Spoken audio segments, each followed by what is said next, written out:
Back for our third session with Orion Samuelson. And Orion, we've gotten you to the point where you finally have landed, enticed to the big city. Where I thought I'd spend 5 years and get out of here and go back to Wisconsin, buy a radio station in a small town, and spend the rest of my life there. And it seems to me that there was a point in this discussion where you were saying Appleton was a big city. So what was your reaction now, grappling with the notion you're going to be living in Chicago? When I moved down here, I came down in a 1948 Chrysler New Yorker. I was in a big, stylish automobile. And that was before expressways in Chicago, and I get onto some of these city streets. And this is 1960, so this 48 Chrysler is 12 years old. And the brakes aren't that solid, and I suddenly found I'm using brakes more than anything else, because of the traffic.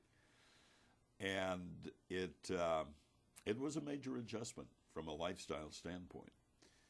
But it became fun very, very soon. Now, I was getting up at, 4 in the morning because I would have to be on the air at 5 o'clock.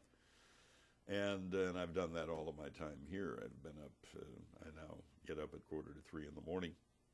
And it didn't take long to find out that this was an exciting career and an exciting job. Because when Ward Quall hired me, he said, I've hired you, Orion, to give me the best agricultural radio program in the country. And he said, if that means you have to be in Dallas tomorrow and Washington, D.C. the next day and Denver the next day, he said, you go. You don't come and ask me. I'm hiring you to make those decisions. And he said, the other thing I want you to know is that WGN does everything first class, that we are the station in the United States. We do everything first class. That included flying. And so I was, enjoying a very exciting life, doing a lot of traveling and going to interesting events and places. And wherever I would go, the WGN call letters would be recognized with respect and with excitement. And so it didn't take long to say, hey, this is fun, and I'm thoroughly enjoying it. An interesting sidebar. My parents, I finally got them down here in 1961, a year after I'd been here. They were still farming, so it was pretty tough for them to leave the farm, but I convinced them they ought to come down. My dad lived to be 95, my mother lived to be 89, and in all those years, they came down 5 times. They were never comfortable. Dad would walk in and he'd say, we've been here, let's go home. And he could never, ever get accustomed to it. I could not explain to him what I did for a living because he wouldn't understand. He wouldn't understand my doing a program at 5, flying to Washington, interviewing people, and being back in time for dinner. It was just beyond his comprehension. But the thing he did for me was he gave me the best job description I will ever get. My dad didn't have much of a sense of humor. He was quiet, didn't talk very much. So on that first trip in 61, I brought he and my mother down to WGN and had them sit in the studio for the full hour. We were doing an hour of the noon show on radio. I used all the big words I'd ever learned and talked all the radio talk I could with my producer and engineer to impress him. And when we got done, he didn't say anything. So we walked back to the office. He didn't say anything. So I said, Dad, what do you think? And serious as a heart attack, said, it must be nice to be able to look at all that hard work and then just talk about it. The best job description I will ever get. Puts you in your place. That's what I do. As I said, I don't like to do the hard work. I like to watch it. So, tell us a little bit about the broadcaster's voice that you're so well known for. When did that happen for you? I guess it started to change probably when I got back on my feet in my junior year of high school. It began to change, and by the time I graduated, it had reached a good quality, and then over the years, it just sort of matures, and you learn how to use it a little bit more, and it's not something I trained, and as I've said so often, I don't hear myself the way other people hear me. I really don't hear anything different or special about my voice. But thank God other people do. When did you become aware that other people recognize that quality? Oh, I would say in Green Bay, where people would start mentioning it. And then, the farm people would mention it, those who were my main audience. But then here in Chicago, I have to be careful about the volume of my voice. If I'm at a restaurant, somebody will come up and say, I know that voice. I listen to you. Well, it's flattering. But then I think, golly, do I talk too loud or what? But I was at the Cattlemen's Convention just a few days ago, and 2 or 3 of them said, boy, can't miss that voice. Well, thank you. I'm glad. So it's the voice more than the face that people recognize in the case. Yeah. Although, since doing the television show, more of them do recognize the face, but it's the voice first. It really is. And as I say, I don't see anything different, but I'm glad other people do. Did you give up your singing career? Oh, yes. Yeah. Well, with one exception, when Bob Collins was the morning man here, somebody at a Farm Bureau convention knew that I had won a contest in Wisconsin as a young person doing Yogi Jorgensen, and so we always did our radio shows on the road with a band. And we had Lino Frigo and the Musical Wheels, and somebody at the broadcast, after we had ended the air part of it and we were doing a music show, somebody said, hey, you got to sing this. No, I'm not going to sing this. Well, I did, finally.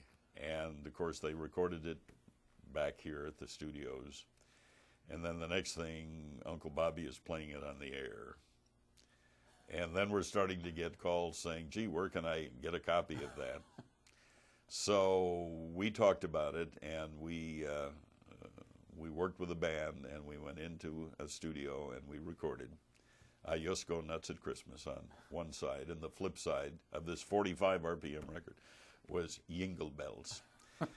and Bob and I paid for the band and the recording and all that, and Paul Gallis, a record promoter par excellence back in the days when we had record promoters, he said, I'll get it duplicated and I'll market it for you. So we made the agreement that for every record we sold, we'd give $1 to the Salvation Army. And so we did 12,000 records. And that's a lot. I was surprised. I said it doesn't say much for the musical taste of our listeners. But because it did help the Salvation Army, it amazed me, that we sold that many. But that was my one foray into singing. So. Well, change of subject here entirely. Where did you end up living when you moved to Chicago? Renting a place in Evanston for 6 months because that was the thing to do. You didn't really know, where the places to live were and what they looked like and everything. And so we rented 6 months and joined Trinity Lutheran Church in Evanston, to which I still belong.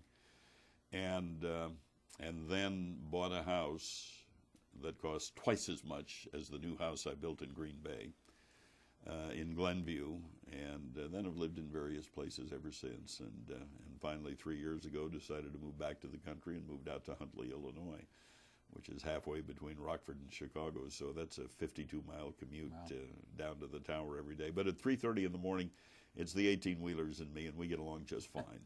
In the afternoon at 3 o'clock, 4-wheelers are out there, not so good. Yeah. Tell us a little bit about the market that WGN, in terms of the geographic scope that they reached. Daytime, we basically look at 7 states.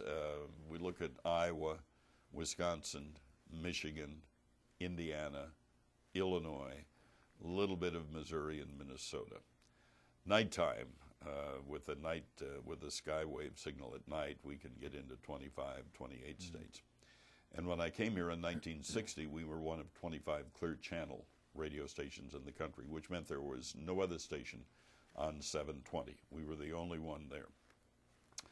And then Congress started to break down the clear channels, saying, no, we don't. We need more radio stations. We don't need these 25. Ward Quall, who was a real advocate of the Clear Channel, said, yes, we do, because we are the only information service for people in North Dakota and people in Idaho at night when their local stations were off the air, and we were there as a Clear Channel. But that all changed. As a matter of fact, the first one to come on our frequency was Fidel Castro, back during the missile crisis in '62. During that time, when we were blockading the Russian ships from bringing missiles into Cuba, a very tense time, John Kennedy, the president, asked 4 radio stations in the U.S. to carry him addressing the Cuban people in their language in a 5-minute address every hour on the hour from midnight to 5 a.m. for 4 nights. And WGN was one of the stations he selected. We had a strong signal into Cuba. And so for, I guess, 5 nights, from midnight to 5, every hour we'd carry this 5-minute message where the president said, it's not you we're against, it's your leadership, and we can't allow these missiles to come into your country. Within 6 months, Fidel Castro had a 200,000 watt station on all 4 frequencies of the stations that had carried it. And at night with that skywave, if you lived on the south side of Chicago, you couldn't get WGN, you got Cuba. Because, you know, the limitation in this country is 50,000 watts. That's the maximum power you can have on a radio station. Well, he put a 200,000 watter on all 4. It took until 1973, working through the Swiss embassy, to get that changed. Now he's 10 cycles or so off our frequency, and so it helps it. But that he was the first to start breaking down, you know, the radio station. How did your market different from WLS, who was your other big competitor, sounds like? Timing is everything. In April of 1960, they signed off as the Prairie Farmers Station on the night of April 30th, and the next day signed on as Wonderful Rock and Roll WLS. And that they became the first rock and roll station in Chicago.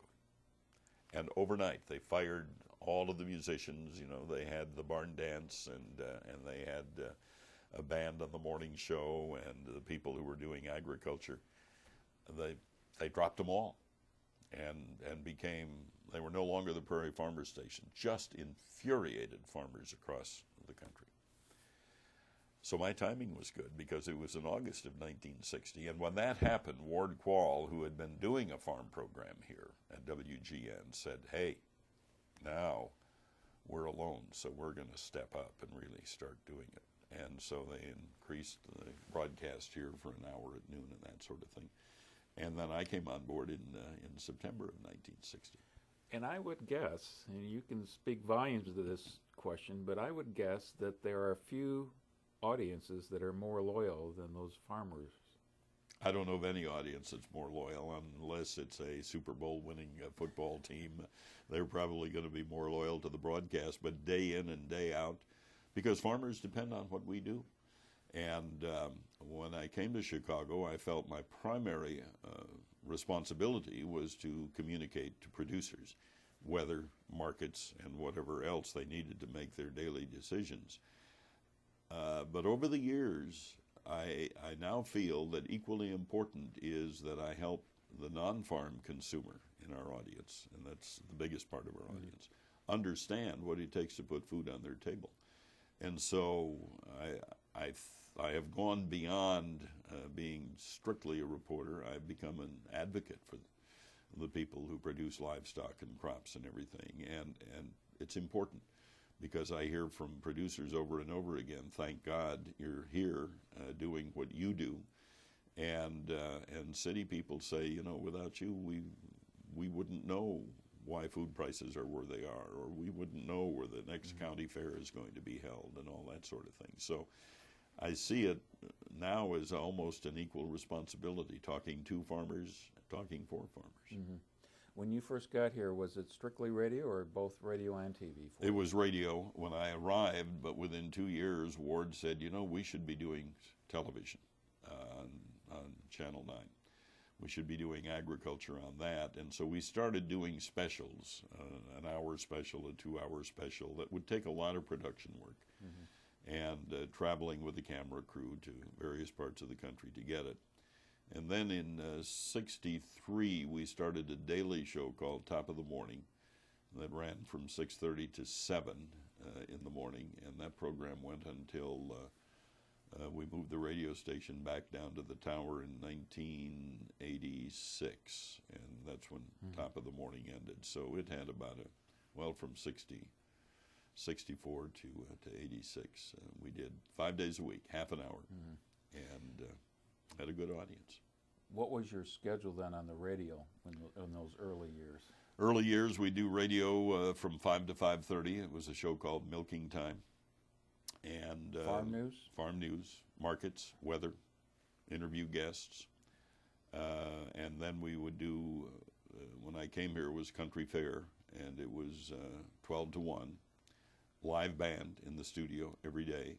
And we started out with Eddie Mumm and the Country Fair Boys, and over the years we had Captain Stubby and the Buccaneers, and Dolph Hewitt and the Sage Riders, and Lino Frigo and the Musical Wheels, and today we have a band called Roundhouse. We still do a little bit of on-the-road remote broadcasts. And but in those days, we had a live band every day. And on the one day a week that we'd have to give the 5-piece band Eddie Mumm and the Country Fair Boys the day off, we had the Bob Krendler Bozo Circus Band, 16 pieces, doing the farm show. That sounds like a big expense. So there must have been money that this farm show was generating. Oh, yeah. It generated. For the amount of time we had on the air, it generated it. And there were years where we would generate $4 million of advertising revenue. And was that some of the most lucrative time that the radio station had? Well, from the standpoint of the rate, the only rate on the rate card that was higher was drive time in the morning. And then we were the second highest advertising rate, the farm show at noon and the farm show in the morning. And then it got to the point where the market reports would have what we call adjacencies, and so farm advertisers would buy the minute next to the market reports throughout the day. It was very lucrative, and that has changed. We don't generate that kind of money today because there are so many other avenues of advertising available to farm sponsors. And as the number of farmers decline, they say, well, gee, we can almost visit each one personally, cheaper than advertising. But we still maintain a good source of revenue. And the service, while we no longer do the hour at noon, that ended 3 years ago. We still do 18 reports a day, and then we do an hour from 5 to 6 Saturday morning and an hour from noon till 1 Saturdays. So, what I'd like to have you do next, Orion, is I'm going to say thumbnail, but in as much as you'd like to discuss what agriculture was like in the United States in those early years at WGN, and especially if you can contrast that with even what it was 20 years before when you were growing up on the farm in Wisconsin. 20 years before, listening to WLS, the Prairie Farmers Station, we listened as much for the entertainment because it was the home of all of these barn dance people. And the National Barn Dance on Saturday night from the 8th Street Theater, which is now where the ballroom of the Conrad Hilton Hotel stands. That was a regular. That was a must. We listened all the time on Saturday night to that program. And then at noon, Art Page with the dinner bell hour, and that would be market reports from the Union stockyards. And but again, it would be musical entertainment as well, because they had 5 or 6 bands that were full staff on the radio station. When I came to town in 1960, people today ask me, what is the biggest change you have seen in agriculture in the years that you've been covering it? And I have a one-word answer. It may not be the right answer for a lot of people, but globalization, to me, is the biggest change I've seen. And let me clarify that. In 1960, our hour-long noon show, if we did a weather forecast, it was for Iowa, Illinois, Indiana, Wisconsin, Michigan. If we did markets, we would go to to the Union stockyards, and we would do markets from there, livestock. And then in those days, Board of Trade, if we got a 3-cent move on a soybean price, that was a huge day. Today, a 60-cent move is not uncommon. And from the standpoint of news and information, it would basically be interviews that we would do with the president of the Farm Bureau or people doing the Farm Progress Show or things of that type. Today, we spend as much time doing South American and Australian weather as we do U.S. weather, because in the wintertime, weather isn't that critical here, but right now we're looking at a drought in Argentina, and it affects our soybean corn price at the Board of Trade every day. We look at a good wheat crop in Australia. It affects the wheat price at the Board of Trade every day. We take a look at the market for American beef in Japan and South Korea. We spend a fair amount of time on that. We look at the European Union and some of its bans on technology. And what happens outside the borders of the United States probably has more impact on farm prices than what happens inside the border. And, you know, one of the prime examples of that was the discovery of the case of mad cow disease in Alberta, Canada, the beginning of the century. The next day, our cattle prices were limit down. And it just had a tremendous impact on our prices. And so the program content of today is really almost 180 degrees from what it was in 1960 when I arrived here, because agriculture has changed that much. And as I keep saying to our farm listeners, the challenge you have is so much that affects your price. You have no control over, because it happens outside the borders of the United States. But in 1960, that you wouldn't describe it as a global market at that time. No. I think some of the hallmark dates I look at in American agriculture, Saturday in July of 1972, when I walked into to this office, as a matter of fact, and no computers at that time. Our news came on Associated Press and United Press International teletypes, and there was a bell that would ring when there was a bulletin. We called it the bulletin bell. And I vividly remember coming in, getting ready for that Saturday noon show, and the bulletin bell is ringing, and I walk over and I look at the wire, and it's typing out, Secretary of Agriculture Earl Butz today announced a major sale of wheat to the Soviet Union. Soviet Union was still alive at that time. And to me, that led to planting fence row to fence row. And to me, that one announcement put American agriculture into the global market in a way that it had never seen before and probably never imagined. And with the Soviet Union buying a sizable amount of wheat, some of the other countries like India and Japan and other countries that were buying our wheat, but not a lot of it, suddenly said, oh my golly, if they buy all of the wheat, then what do we better start buying as well. And it just led to the marketplace exploding to the point where in '74 Richard Nixon was president, and prices were escalating, and he declared a price freeze, a wage price freeze. And he also declared an embargo on selling soybeans overseas, which infuriated Japan, because their soybean oil is a prime ingredient in the human diet. And so now all of a sudden we can't get American soybeans. What are we going to do? And that move by President Nixon sent Japan to Brazil. They started looking, okay, where else in the world do you find the climate and the soil that'll do what we can do in this country? They found Brazil. They put millions of yen into a soybean industry in Brazil. Up to that point, we had no competition in the world soybean market. Today, they produce more than we do. And so these factors that are totally out of control of the American producer, we have to talk about, and we have to talk about a great deal. And it was 72 that put us into the global market, and then 74, some of it was taken away when they started to compete with us. Okay. I'm going to jump way back into the late 1950s. Mm-hmm. And let me preface this by just saying my understanding as a poor student of American agricultural history is that what's always plagued American agriculture is that we're just too darn good. Our farmers are so productive that overproduction has always been the Achilles heel, if you will. Can you discuss the implications of that, perhaps?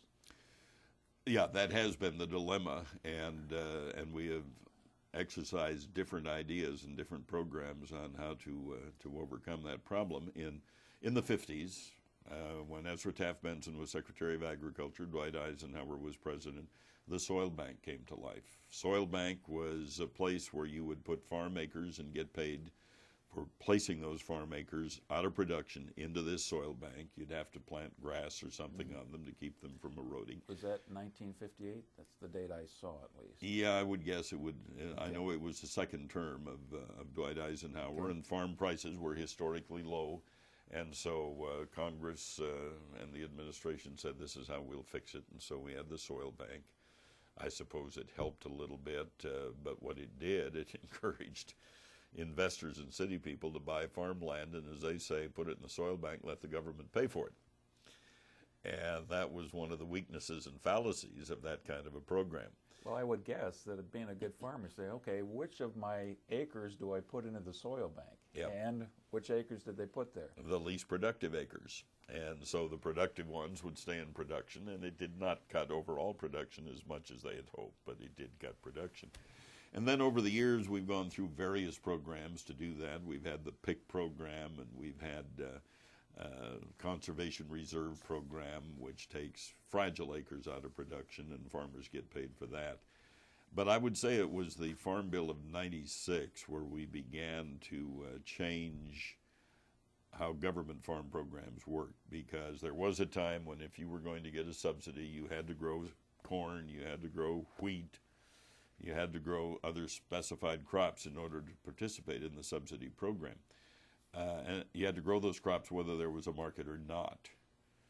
And with the '96 bill, we started looking at maybe letting farmers produce what the market demands. And then government won't end up buying a lot of surplus stock. Farmers will achieve what the majority of them want, to get paid fairly by the marketplace, not by government checks. And so that sort of signaled the beginning of a change in government farm policy. And we still have government subsidy programs, but they don't take nearly the amount of money. And when the market delivers a profit for farmers, then the government really doesn't have to deliver it. To me, the other hallmark in agriculture that changed things was in the 2006 State of the Union address, when Governor Bush used the word ethanol in the State of the Union address. And President Bush. President Bush, yeah. And the next day you've got Warren Buffett and you've got Bill Gates and everybody else saying, what is this? We had been working for 30 years to get ethanol into the program. It started out as gasohol and then became ethanol. And we couldn't get anywhere. We had the oil embargo and scared everybody to death. And then when that went away, we forgot about it and kept importing oil. And agriculture had been saying, hey, we have a renewable resource out here that can revitalize rural America and produce energy by Americans on American farms. And it finally, came to life after that State of the Union address, and then led to record high prices for a lot of our crops and livestock. And then the economy hit, and now we've got ethanol plants that are in trouble. Since I've got an expert on agricultural policy here, I figure I'll ask you to describe what parity is and how the layman can understand parity. Parity, basically, I would describe, and I'm not an economist and I'm not a farm policy expert, but parity would be fair price is basically what it is. And so we had standards set decades ago saying, okay, this is a parity price for corn. This dates all the way back to the 30s, does it not? Yeah, it does. Yeah, that's, I think, when the word first came into farm policy. Yeah.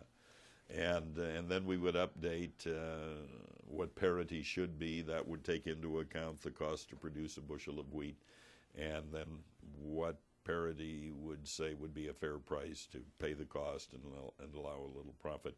And so we set this standard, this guideline that we called parity.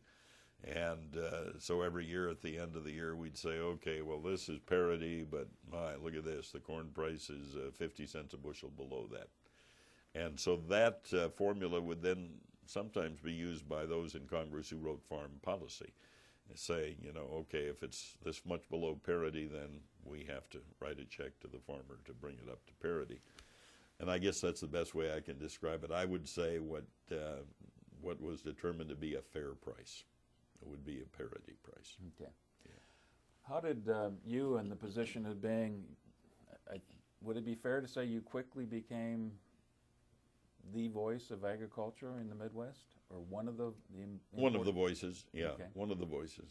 Right. How did you feel about your role as in that position, and then talking about very important issues for farmers and trying to remain keep some, I'm doing a poor job asking this question, journalistic integrity in the process of talking about whether or not we want more government involvement or less government involvement and things like that? I still work very hard to keep news stories objective.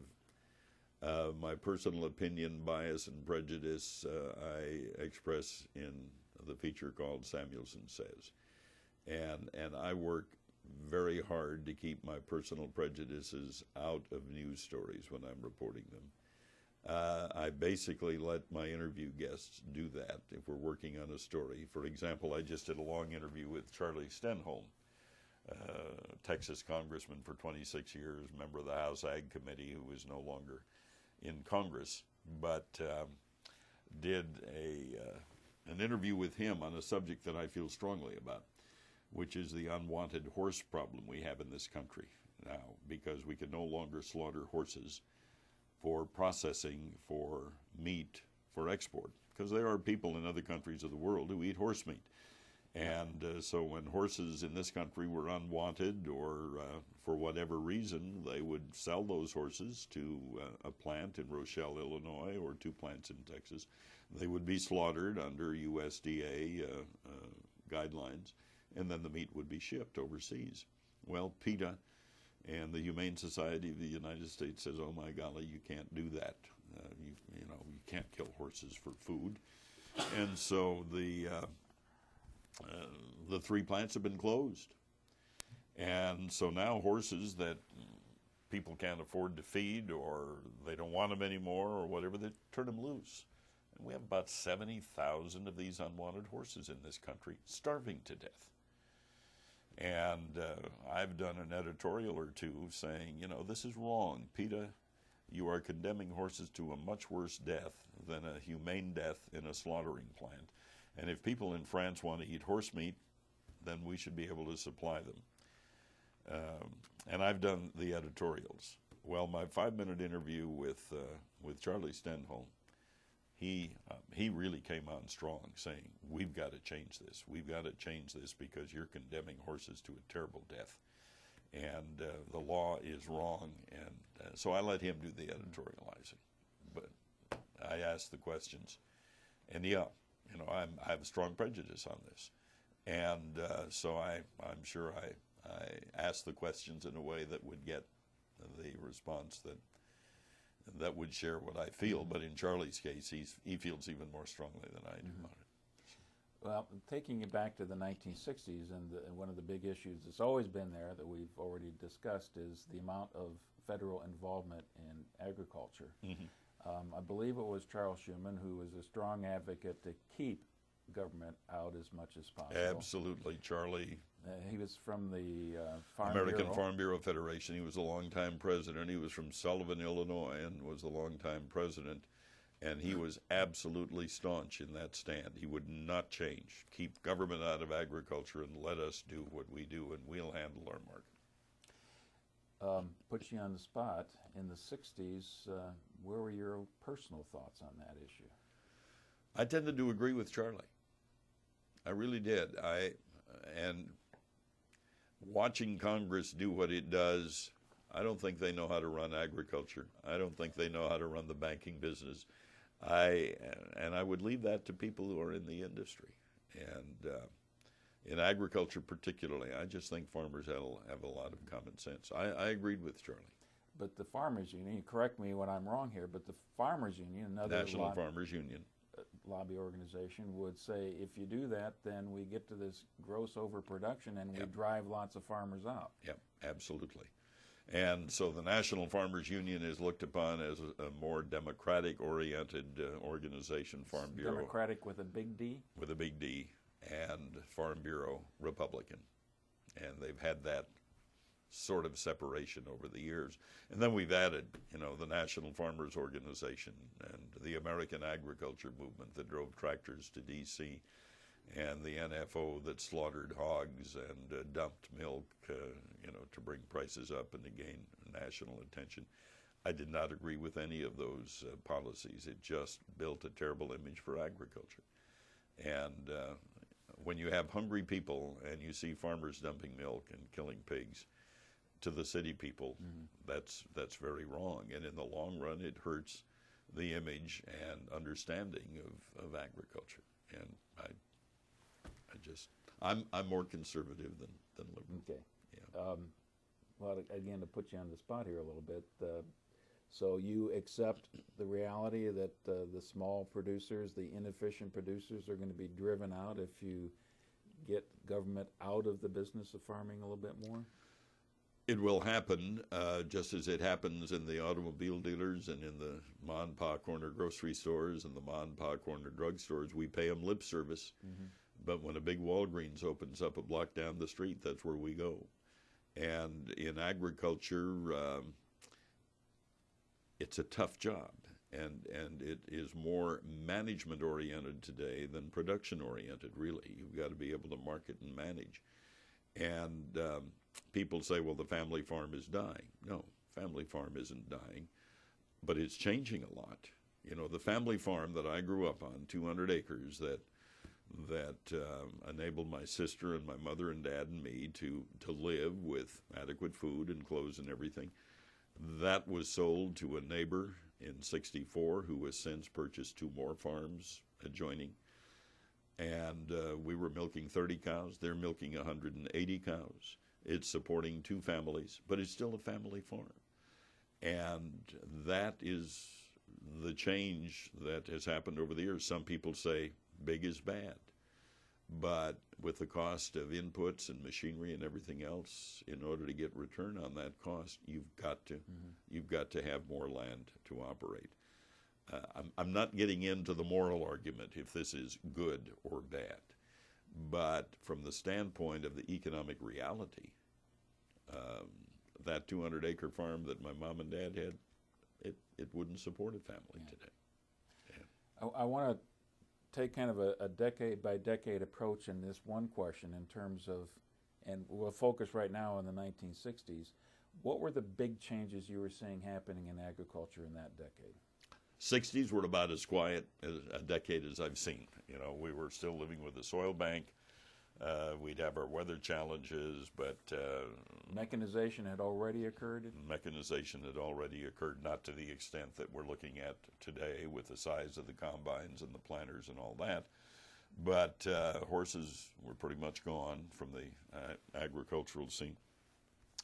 So the 60s were quiet. Then we came to the 70s and that sale of wheat to the Soviet Union. Okay, well, I don't want you to get too far into this because, again, we'll get into this later. How about the hybridization of... that had happened. That had 40s and the 30s? Yeah, already? Well, Henry Wallace, who was Secretary of Agriculture and Vice President under Franklin Delano Roosevelt, he was the pioneer in hybridization. And so we suddenly went from 30 bushels of corn to the acre to 60, and then have increased to where we are today, over 200. But that was the beginning, and that had occurred.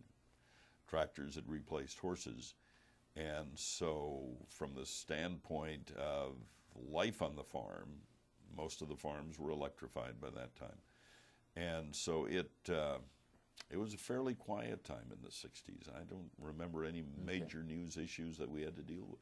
I've been doing a little bit of homework and looking at what agricultural historians have put down for dates, and one of them kind of surprised me, and I'll get your reaction to 1967. ADM builds a soybean refinery, oil refining hydrogenation plant in Decatur. And it surprised me because was that something that was fairly new at that time? Well, we were processing soybeans. The oil, when you process a soybean, you get meal as a livestock feed, and you get oil.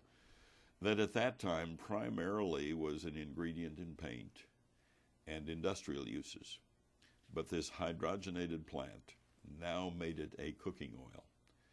And that's what opened up that Japanese market, for example, to U.S. soybean oil. How did that change come about? Was that part of what the University of Illinois and that extension process was working on? I would guess researchers at the University of Illinois did, but ADM was an innovative company, and they would put a lot of money into research, and I'm going to have to continue this later because I've got to go up front. Okay. Okay. Good afternoon, Orion. And good afternoon to you. Good to be back. Today is still the 2nd of February. Correct. And this is our 4th session with you, and we're going to conclude this one and pick it up tomorrow, and we're going to take a more thematic approach to issues tomorrow. What I wanted to spend this last session today with you about is to talk about your career as a broadcaster and hitting that farm market and how that career has evolved over time. So let's start with that question. From the early 1960s, when farming was quite different, there's a lot more farmers out there, a lot different kind of farms. How has your personal show and the show here at WGN evolved? Well, it has diminished from a time standpoint. We no longer do as much time in agricultural programming at WGN as we did in 1960, because then on a daily basis, we do half an hour in the morning at 5 a.m. We do an hour at noon from 12 to 1. And then on Saturday, we would do an hour-long noon program and an hour-long morning program, plus the market reports that we do throughout the day, because in agriculture, markets change rapidly, and when I arrived here in 1960, a 3-cent move in corn prices in a day would be unusual. Today it can be, like today, a 19-cent change in the price of corn. So the markets have become far more volatile, and in the last 18 months, 2008 and the early part of 2009, the markets have been unlike any I've seen in my years of covering it, because in 2008 we had record high prices for wheat, corn, soybeans, soybean oil, soybean meal, cattle, hogs, milk, crude oil, copper, tin, aluminum, and on and on. Record high prices, prices we could never dream of. We saw wheat above $20 a bushel in the early summer of 2008. And we saw corn on the futures market nearing $8 a bushel, and soybeans $15, $16. And and of course oil up to nearly $150 a barrel. And we saw all of that happen, prices that any farmer I talked to said they could never, ever have imagined seeing in their lifetime.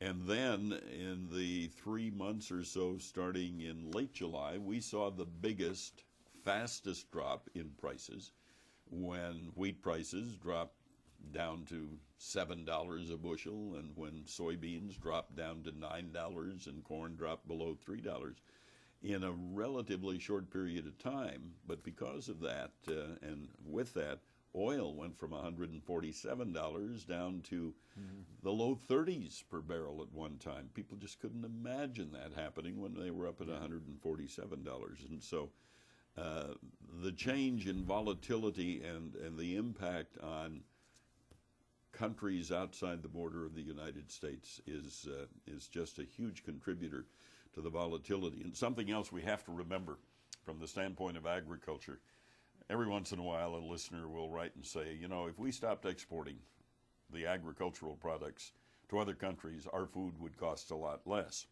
And my response to that is, how much less can food cost? Because Americans now spend a smaller percentage of take-home pay for food than any other country in the world. But there are those who think that if we were to do away with exports, it would benefit us here. And my response, after I say how much cheaper, you tell me which half of the farmers you want to stop farming today. Because if we didn't have an export market, anywhere from 40 to 50% of our farmers would have no market for what they do. So those people also say then we don't need to import any oil or any foreign products as well? Haven't heard that yet, no. Haven't heard that yet. But it just, the last 18 months, while they've been record-setting, proves to me what I've been saying for half a century. Prices never go the same way forever. There is always a price correction. Yeah. And one of the problems we have, I think, as human beings, as we get into mindsets, when times are good, we think they'll always be good. When times are bad, which they are now, we think they'll always be bad. But then here comes that word change. Yeah. Well, we'll talk a lot more about this kind of stuff tomorrow, but I thought this would be an appropriate time to quote you, quoting Earl Butz, and you'll probably recognize this quote. Okay. From Samuelson says, what goes up will come down, what comes down will go up, and here's the curious part of this quote. The cure for high prices is higher prices. The cure for low prices is lower prices. Reflect on that. It's a great saying, because what he is saying is when prices get too high, people cut their consumption. And so that brings the price down. And when prices get too low, people buy more than they probably would, and that way prices start to recover. And that was the basis for what Earl said. And while I like all of the secretaries of agriculture I've worked with, he would be at the top of my list because he was such a great communicator for agriculture. But he's absolutely right. The cure for high prices is higher prices, and the cure for low prices is lower prices. And you mentioned Earl Butz, and you've already mentioned the time frame that he was the Secretary of Agriculture coincides with 1972, and from what I gather, Nixon. That was a very significant change in American agriculture. It really was, yeah, because he was Secretary of Agriculture for Richard Nixon. And two important things happened during that time that has affected American agriculture. Number one was the major sale of wheat to the Soviet Union. And number two was opening the China market, because it was President Nixon who made the first presidential visit to communist China. And today that country is our biggest buyer of soybeans and a major buyer of other agricultural products. So that period, along with the price freeze, that also brought us the competition of South American soybean production. Really, three very significant things that happened agriculturally in that early 1970 period. It reminds us of just how central agriculture is to the story of American history in general. It certainly was true 150 years ago, but people think, well, you know, there's only a very tiny percentage of Americans today that are engaged in agriculture, so it doesn't have that big an impact. But boy, did this last year prove that wrong, huh? Definitely proved it wrong. You know, we talk about minorities on this planet, and I say, to me, the most important minority is the 2% of our population who produce the food that we enjoy and millions of people around the world enjoy. Less than 2% of our population that actively farm and ranch today, and look at what they do. I think somebody recently said that one American producer now produces enough to feed 135 people. There was a time they produced enough to feed themselves. So if 2%, 135 people, then you quickly realize what you had just mentioned, the importance of that overseas market. Then. Oh, it's critical to us, really is. Let's go back then to your career. When you first got there, you're impacting a much larger farm population. So how did that decrease over time in terms of the amount of message that you were tailoring specifically to those producers? From the standpoint of the message is as much as we were doing then, it's just a different content. Well, I'm also talking about how the show has evolved in terms of time slots, and things like that. The show, as I mentioned, has diminished from a time standpoint. We no longer do that hour-long show at noon. We do more reports a day than we did because of the volatility of the markets and how rapidly they can change during a trading session. The other thing we have done is at one time, programmers looked at, well, here's the farm stuff. We'll put that over here. And then they would say, and now Wall Street belongs here. Well, finally convinced programmers here at WGN that these markets are interrelated. And so instead of doing Wall Street in this segment and doing Board of Trade and Mercantile Exchange here, let's do them together because they are related. And the price of oil particularly will relate to the price of corn and soybean oil that goes into the alternative fuels program, the ethanol and the biodiesel. So we have combined Wall Street with the Board of Trade and the Mercantile Exchange. That probably happened about 5 or 6 years ago. Not that long ago, then. Yeah, not that long ago, no, where we were doing them separately. And now we've put them together because it is one business community, really. How about the TV show? TV show is a combination of feature stories and current news. It's a weekly production. And we put in the latest news. We do a fair amount of time on weather because you don't get many agricultural meteorologists today. And we have an ag meteorologist who does 3 different forecasts on our 1-hour TV show. He does regional forecasts and then an overall national forecast for the week ahead. And farmers tell us that the forecast that we do is the best forecast they get for crop production from anywhere, because he basically is not saying you're going to have a great skiing weekend. You'll say, hey, you're going to have trouble feeding livestock because the snow is going to make it a problem for you. And so we do more of that. We go to a lot of the agricultural events and meetings to do interviews that are a part of the show. For example, just back from the Cattlemen's Convention in Phoenix, Arizona, where I talked to the president of the Cattlemen's Association, retiring. He's a rancher from Arizona, the incoming president, who is a cow-calf farm manager in Michigan. And then we talked to a young couple who have been in farming for 12 years and have done such a good job of environmental stewardship that they won the top national award, which means in 12 years on their South Carolina farm, they have really implemented conservation practices. And that becomes a part of the story that we'll do on the TV show. And then Max and I, since we co-host, we'll talk about our personal experiences, and this is who we saw. On the TV show that we did for 30 years called U.S. Farm Report, every week devoted a minute to a country church salute. And that probably generated more comment than anything else we did. We'd ask people to send us a picture and a history of their country church, because that church is the center of spiritual and social activity in many rural communities. And the one mistake I made was not keeping the pictures and the history and publishing a book. I could have made $1 million. Whose idea was it to do that? It was mine, because I grew up, and the first church that we saluted in the country church salute was Brush Creek Lutheran Church in Wisconsin, the church I attended, which is a well-photographed church. It's been on the front cover of Sunday paper magazines because of its setting. And in the fall, it sits on a little hill, and with trees behind it, and in the fall those maples look like they're on fire, and this is a white country church with a steeple, and so a lot of pictures of that church over the years. How have country churches changed over the years? Well, it's interesting because I'm active in the church community in Chicago, and I find the inner city churches, Chicago or otherwise, and the country churches are faced with the same challenge.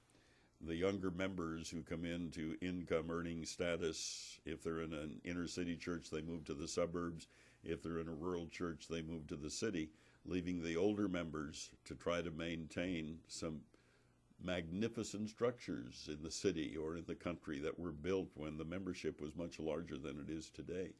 And so that's a challenge that they have. And you'll find, well, like the church I grew up, 60 members yet today. and the church is part of a 4-point parish served by one minister. And then you find a church in the inner city of Chicago where they're able to maintain, because the younger members who move to the suburbs still support the home church financially. How many members did your church have when you were growing up? 60. So it's still the same Still in terms the same. of number. Yeah, pretty much the same. Do those churches have a harder time finding ministers who are willing to go out there? Especially if you're a 4-point parish, because in this case, the distance from the two furthest churches would probably be about 35 miles. And so that means the minister in that parish will do 2 church services this Sunday and then 2 at the other churches the next Sunday. And on Christmas and Easter, we'll do 4 services at each of the, they'll get to all of the churches. Do they have a layman who's running the service when they're not there? No, they just don't do it. We had church every other Sunday. So even when you were growing up, that was the pattern? That was the pattern, yeah. And the ability, they still attract members. And, pastors, and I'm amazed, because every year the Luther Theological Seminary in Chicago invites me to speak to student pastors who are thinking of going into a rural church. And those numbers are getting smaller every time I go out there to talk, because most of the students come from a city background. Mm-hmm. So. Those big suburban churches that are in growth right now. Yeah, right. Yeah. You mentioned Max Armstrong. When did he join the team? 32 years ago.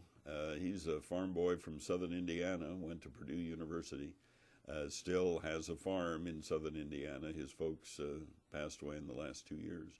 And it's being operated by tenant farmers, but he goes down there every once in a while. He graduated from Purdue. And I first heard Max when he went to work for the Illinois Farm Bureau doing radio interviews for them, and we'd always get copies. And the first time I heard him, I told Lottie, who was my secretary and producer, I said, if we ever need an associate, I'm going to go after this guy. And he went through the same trauma I did in deciding whether or not he wanted to leave Bloomington and come to Chicago. I finally had to call his boss, who I'd stayed in touch with all the time anyway, and I said, I can't convince him to make the move up here. And so Bill said, I'll talk to him. What is the relationship between the two? Basically co-equals with different slots of assignment? Or? Well, we have a rule when one is gone on assignment going to conventions. Like last week I was at the Cattlemen's Convention. The other one has to be here to do all of the reports from the first one at 4:50 in the morning until the last one at 11 o'clock at night. And so one of us is always here. And that's one of the rules. On the TV show, we are co-hosts, co-producers.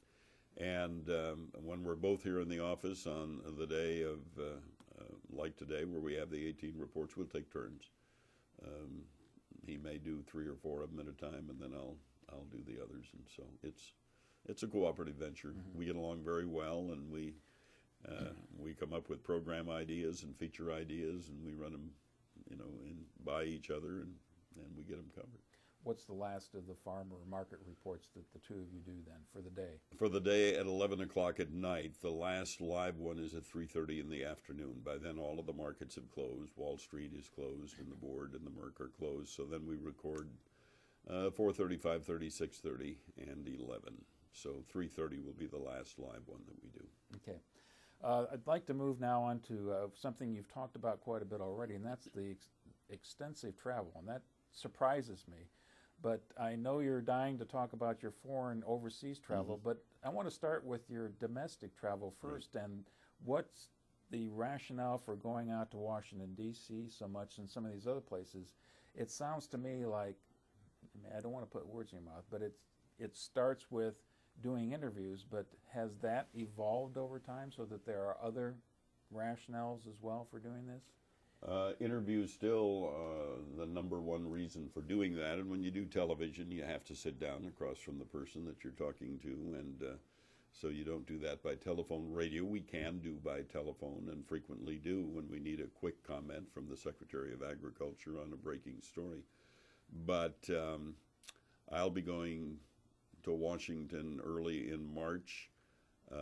Primary reason for that trip is I'm a member of the Board of Trustees of the National 4-H Council. We meet twice a year, so I'll be spending 2 days at the 4-H Center at that meeting.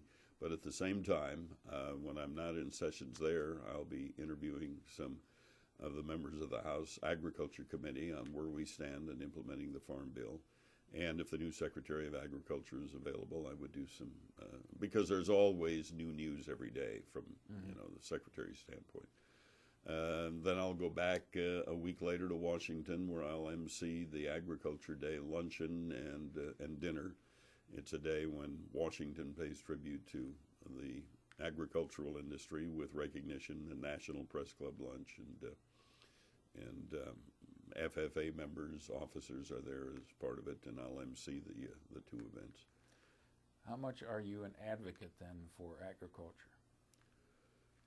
On Capitol Hill, I often get asked by members of the two ag committees and by the Secretary, what's going on? What are you hearing from your farmers? What are they thinking?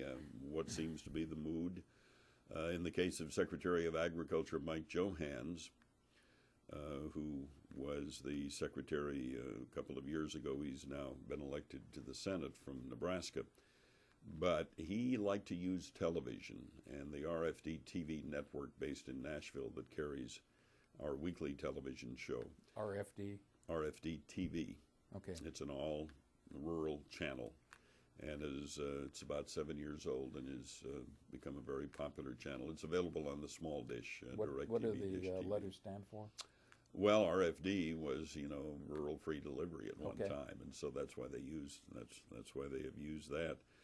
But Secretary Johans would like to use that as a public forum, and when he started to put together the Farm Bill, he did a 4-hour live audience telephone call-in show on what farmers would want, and he specifically asked me to be the host on the program, and he did that I think 5 times during the time that he was in Washington. And whenever he was going to do a TV show, he said, if you're available, we'll do it. If you're not, we'll wait till you are, because he said he felt very comfortable with me, and knew that he would be treated fairly, not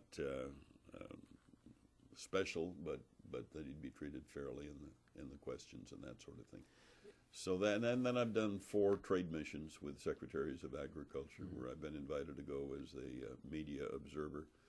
But in every case, the secretaries asked me to sit in on some of the meetings they had with prime ministers and ministers of agriculture and that sort of thing. It makes perfect sense to me that people, whether we're talking about congressmen or secretaries of agriculture, or even some of these foreign personalities you've had opportunities to meet, would look to you as the advocate for American farmers and speaking on their behalf. I wonder if you can address that in terms of your own personal views, having that role kind of thrust on you, perhaps. I think they look at me more as a source of what's happening.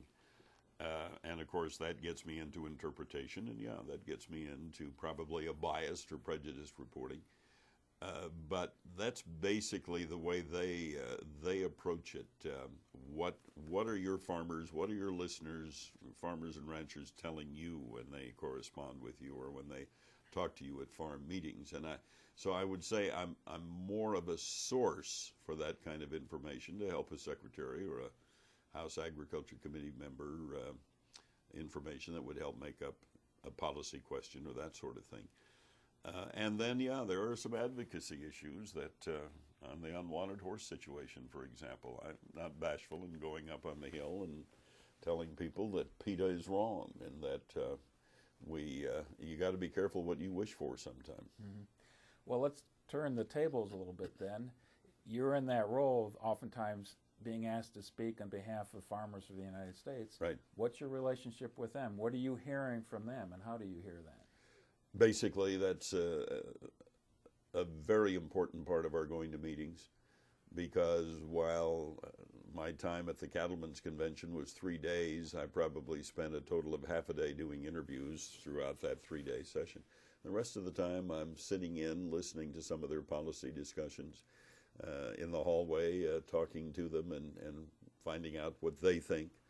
In the case of the Cattlemen Convention, which is freshest in my mind, the word that I heard more than any other was uncertainty. Uncertainty about the cost of inputs, the cost of production, what the markets are going to be, and all offering their thoughts on things that should be done. And to me, the most important part of communicating is listening, because you really can't respond until you've heard what they're saying. Any particular incidents come to mind when you think about the feedback you've gotten or input you've gotten from farmers or farm communities that surprised you? Oh, yeah, I think I've been surprised every once in a while. One of the more recent surprises that I got was is the ongoing attempt to establish a national animal identification program. They want every livestock operator to register his premises, or USDA, the government, members of Congress. They say that when you have an outbreak of a disease, whether it's a peanut salmonella outbreak, which is our most recent one, or when you have a case of mad cow disease and the public gets concerned about, where it happened, that we need to know and react as quickly as possible to finding the source, so that we can say, okay, it happened on this peanut farm at this peanut plant, and so we shut it down until we get it corrected, and that sort of thing. And so when they said we're going to have a National Animal Identification Act, I said, boy, I'm 100% in favor of this, because first of all, if there's an outbreak and they don't know where it comes from, then everything gets shut down and everybody loses money on it.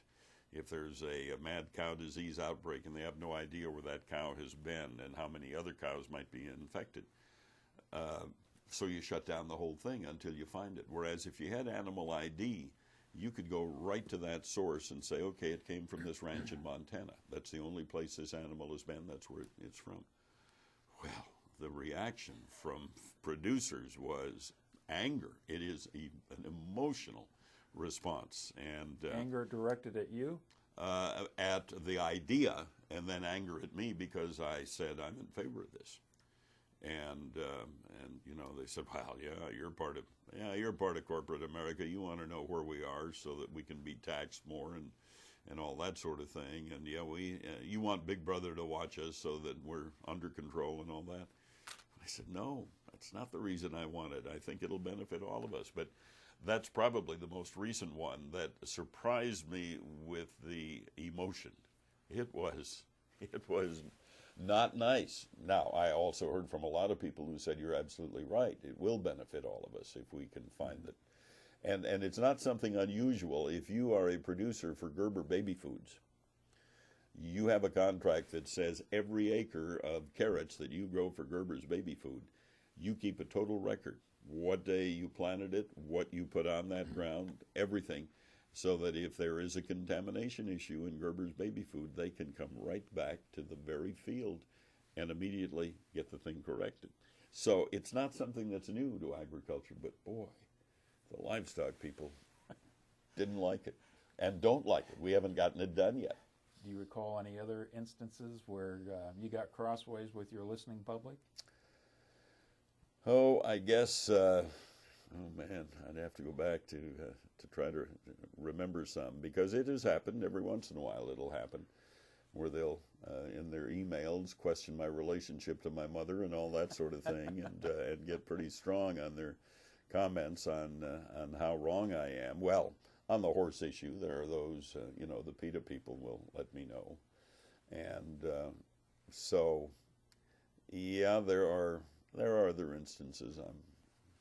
I think I'm loved more than a lot of people, but there are times when I'm not loved too. But as I say on Samuelson Says, my mission is to stimulate thinking. Mm-hmm.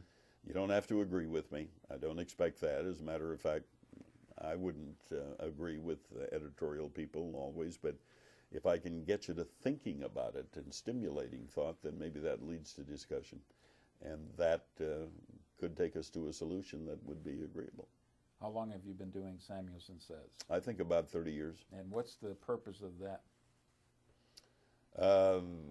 It meets the same purpose as the editorial page on a newspaper, or farm magazines do editorials where they'll comment and express their feeling on issues. And what it does, it gives me the opportunity to do a better job of keeping editorial bias out of news stories, if I have a place to put it. Because when I report a story on animal identification program and where it is, it's a straight story. You know, we have signed up this many ranches and farms, and people who are refusing to sign up say this is the reason, and people who are signing up say this is the reason, and that's a news story.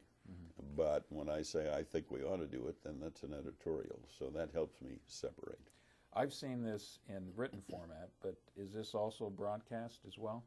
It starts on the TV show, and then and it's ad lib. So then we take that and put it on radio, on WGN and on about 120 other radio stations that carry it. It's a syndicated show. And then about 5 years ago, I was approached by a syndicator of newspaper columns, agriculture. And so I think now I'm probably syndicated in about 30 rural newspapers, weekly papers, basically.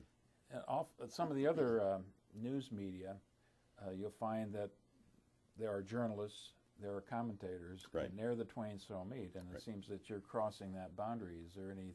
Do you have any reflections on that? Not really. It's something I've done. And as I say, the reason I wanted to do the editorial was to keep me honest on story reporting. Okay. Now, I'm going to put you on the spot probably on this one. That's okay. But it occurs to me that if there is such a thing as a celebrity in the agricultural world, or agricultural broadcasting certainly, you're it. Well, Max Armstrong's a celebrity. Okay, the two of you together, what's your thought when you've got, you two are the face of agriculture for a lot of people, True. And yet you have all of these producers, these farmers out here who are toiling away, who can be the absolute best of what they do, and nobody even knows that they exist. And that is so unfair. They are so busy doing what they do so well that they don't have time to go out and tell their story. And that's one of the reasons I'm an advocate for them, because I have a voice. I've got a 50,000 watt transmitter, and I've got a satellite news channel, and I've got several television channels that carry our show.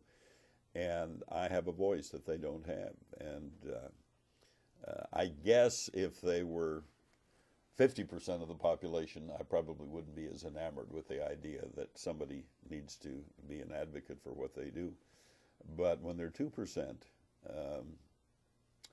I think I can serve a purpose to help people who might pass laws that would make it difficult to farm. And that's one of my concerns, that we're passing rules and regulations in agricultural production today that ultimately could drive that production out of the U.S., where we'd have no control at all over what growing practices or humane practices are used with livestock.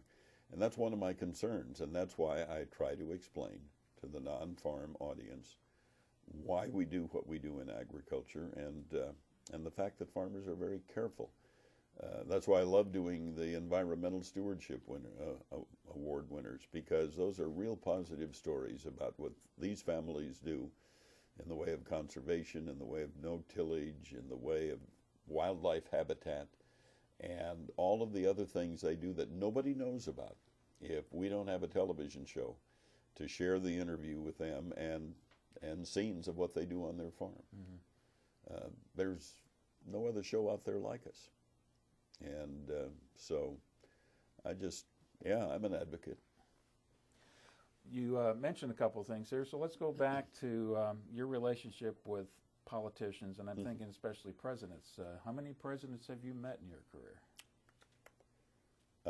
Two. Every president since Eisenhower. And what have been the reasons, the opportunities you've had to meet them? Well, farm broadcaster conventions in Washington, where we do get invited to the White House. In the case of Ronald Reagan, among other things, I was on the list for consideration for Secretary of Agriculture. And I was asked to MC his hometown birthday party in Dixon, Illinois, when he celebrated the birthday. And Bill Clinton at a farmer forum where I was in the audience, but he wanted to chat afterwards just a little bit. A farmer himself. Yeah, right. And the Bushes, both H.W. and George W. I was in George W.'s Oval Office when he recognized the 4 National Outstanding Young Farmers, which is a program I've emceed since 1965. And so I was in the office with them to visit with him. And his dad out at the Farm Progress Show, and then I had dinner with his dad and Barbara in Beijing, China at a World Food Production Conference. So various reasons for getting together with them. And John Kennedy was an interesting story. I did not meet him as president, but when he was in the primaries in 1959, I was still in Green Bay, Wisconsin at WBAY, and Wisconsin was an important state, so he came to the state a couple of times. And he came to Green Bay and held a news conference after meeting with Democratic groups. And I asked a couple of questions about agriculture. And when the press conference ended, one of the campaign aides came up and said, "Do you have 20 minutes?" And I said, "Well, yeah." He said, "The senator would like to talk to you about agriculture because you seem to know what the issues are." So I sat in the bar at the Northland Hotel in Green Bay in 1959 for 25 minutes talking agriculture with John F. Kennedy. And I say various reasons, that I've been lucky enough to come together. And the one time I was invited to dinner at the White House was Richard Nixon. 1972, Norman Borlaug, who is one of my heroes. He's Norwegian, he's an Iowa farm boy, and he won the Nobel Peace Prize in 1972 for his work in the Green Revolution. Feeding the world. Feeding the world. As a matter of fact, his book, The Man Who Fed the World, is fascinating reading if people have not read it. So the president and Mrs. Nixon said, "Well, we're going to have a salute to agriculture at the White House." They had combines and tractors on the White House lawn. And then 160 were invited to dinner. I don't know how I got on that list, but I was on that list, and my wife and I went to dinner. I sat at my table because they separated husbands and wives, had them at separate tables. And I sat at a table with Bob Dole, who he and I went on to become good friends, and Glenn Campbell, who was the entertainment for that night. And so it was interesting to see the MC for the entertainment program, Richard Nixon, who was about as stiff an MC as I had ever seen. But that salute to agriculture for Norman Borlaug was just a great thing on behalf of agriculture that President Nixon did. I think it's a sad thing that very few people even recognize the name anymore, Norman I know it. Borlaug. I know. I keep mentioning it, and I keep mentioning the book because the book is well written. And when I was in India with Secretary of Agriculture Dan Glickman in the late 90s, we went to the university where he did most of his work in northern India. And there is a building there that is, it's the University of Ludhiana. And there's a building there that is named after Norman Borlaug. And over the door, going into that building is an inscription that reads, "Everything else can wait, agriculture can't." And there were about 600 Indian farmers that came to the meeting with Secretary Glickman. And you mentioned Borlaug to any of them, and yeah, what he did for them was just remarkable. Yeah. Any of those presidents that you named that you felt had a special affinity or understanding of farmers and farmers' problems? I think Lyndon Johnson had a pretty good understanding. George W. Bush had a good understanding. He'd go to farm conventions. He went to the Cattlemen's Convention a couple of times. And Ronald Reagan had a good understanding, but John Block from Illinois that's who he selected as Secretary of Agriculture. And farmer from Galesburg, I believe. Yep, Knox County, Galesburg. And yeah, that was the year that I was on the list, but I was 7 or 8 down the list. And it was kind of funny because I called when I found out I was on the list, and they asked me to send my material to the Pacific White House. I called Earl Butz, who was retired Secretary of Agriculture and a good friend, and I said, Earl, I said, my name is on the list. What do you think? Well, he said, Orion, I'll tell you. He said, first thing you got to know is that if you're secretary, half of the people will like you, half of them will hate you. And he said, and then the other thing he said, he said, you'd make a very good secretary. But he said, I think you can do more for agriculture where you are, because you can come into Washington and walk into Republicans or Democrats' offices and do your job. And he said, in the long run, you'll do more for agriculture doing what you're doing than if you were Secretary of Agriculture. So, but that same year in August at the Illinois State Fair, I went to dinner with Jack at the country club in Springfield, and we got to talking election and politics and the fact that Ronald Reagan was running. And I said, Jack, I said, you could become Secretary of Agriculture. What would you say if you got the offer? And he said, oh, that'll never happen. And I said, well, I think he's got a good shot at being elected. And I said, remember, Jim Thompson, good friend, big booster. And he could very well, swing it your way. Oh, no, that'll never happen. Well, I'm sitting at this desk later that year, and I think, it was after Reagan won the election.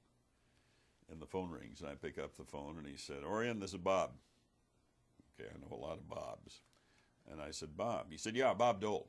I said, okay, Senator. I said, to what do I owe this call? He said, I need some help on Secretary of Agriculture, and who to recommend. Dick Ling, who I know, former Assistant Secretary, and he said, John Block. I don't know anything about John Block. So I said, well, let me tell you about him. And so we went on. I probably talked 20 minutes with him. And John ultimately got the job. What were the highlights at that time for John? For John, the fact that he was a dirt farmer. He was a hog farmer from Illinois, and that we had not had a real farmer in that secretary spot for a while. We were coming out of a very tumultuous time in agriculture. Jimmy Carter was president, and Bob Berglund, former congressman from Minnesota, was Secretary of Agriculture. And that's when American Ag Movement came to town, and they stormed his office, and he had to leave through a side door to get out and all that sort of thing. This is after the grain embargo, was it not? Yeah. Mm-hmm. Yep. And so that's who John followed. And the fact that he was from a farm and had been active in Farm Bureau and active in pork producers and all that, he went through a time that was worse financially. I mean, that was the beginning of the terrible 80s for farmers, and did very well. But part of it was because he was a farmer, and then he served one term under Reagan, and during that time he went to Moscow and signed the first U.S.-Soviet grain agreement, a formal agreement that would give us an idea of what to plan for from a sales standpoint. And he invited me to go along with him as the media observer on that trip. And so here's this Wisconsin dairy farmer standing in the halls of Kremlin and watching the gallons of vodka and the gallons of caviar being consumed and signing the agreement. And it's the only time I've ever been intimidated, because I was doing a stand-up on the bridge leading into the Kremlin. I was going to do Samuelson Says. And the subject basically was going to be, I don't care how tough things get in the U.S., you wouldn't want to produce under the regime that farmers in this country have to produce under, and so count your blessings. Well, as we're setting up the camera, more and more people are starting to gather, because at that point, a U.S. television crew wasn't commonplace. And people are beginning to just kind of stand around. I look out there and I think, man, what if it's KGB and they hear me say what I'm about to say, and they confiscate my tape, and I come back home with nothing. So I didn't say it. You recall what you did end up saying?